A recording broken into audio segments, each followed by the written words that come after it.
Hey everybody, this is Rob Wilson with Performance Therapeutics and Prepare to Perform, and I'm here to talk to you a little bit today about how to release your own subscapularis. I didn't make that word up, I promise. Your subscapularis is actually one of your rotator cuff muscles, and it can be a huge contributor to shoulder pain. In fact, it creates a lot of trigger points that potentially mimic deltoid, tricep, elbow, pinky, ring finger pain.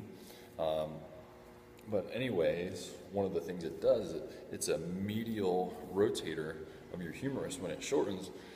But for lifters and athletes, a lot of times what it ends up doing is being a limiter when your shoulder's in flexion, because when it's short, it wants to pull the humerus in, and then the head of the humerus can't slide down in the socket the way it's supposed to. It creates a lot of compression, and this muscle gets really, really gunked up with your serratus anterior, which lives on your rib cage right here.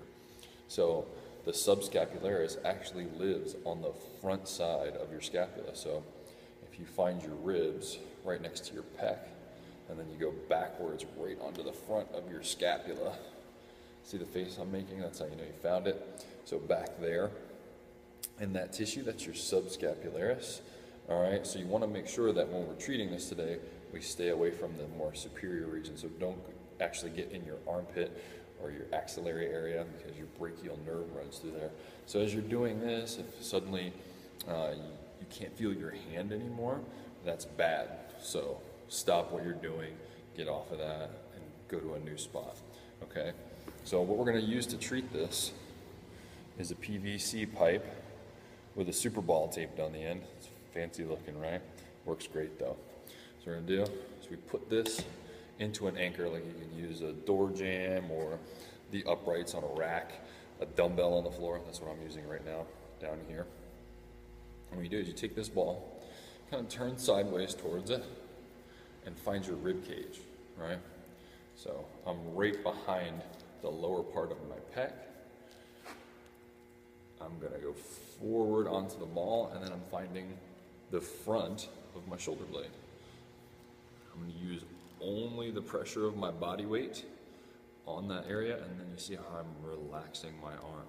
All right, now the cool thing about using a PVC pipe is I can bend it, so I can decide what direction the pressure goes, which is really fun. My arm goes down, I give some pressure on here. Now from here, what I'm gonna do is I've tacked this tissue down with the pressure from the ball, and I'm gonna turn my arm to the outside and then lift it just a little bit. And it doesn't take much. So I'm just giving some pressure, turning and lifting, giving some pressure, turning and lifting. And you're just gonna repeat that effort until you start to feel the tissue release, or until you complete the amount of prescribed repetitions. Again, if you feel any weirdness in your hand, like numbness, meaning you can't feel it anymore, that's bad. If you're getting some trigger point stuff in your ring finger and your pinky, and maybe into your ulna or your tricep or your medial deltoid, that means you've hit a spot that is really dysfunctional. All right, so if it's so bad that you can't breathe, or it's just super painful and you can't actually treat the area, go to something nearby, treat that, and then go back. All right, so don't try to force yourself through the pain and grit your teeth and go into the pain cave. That's not good.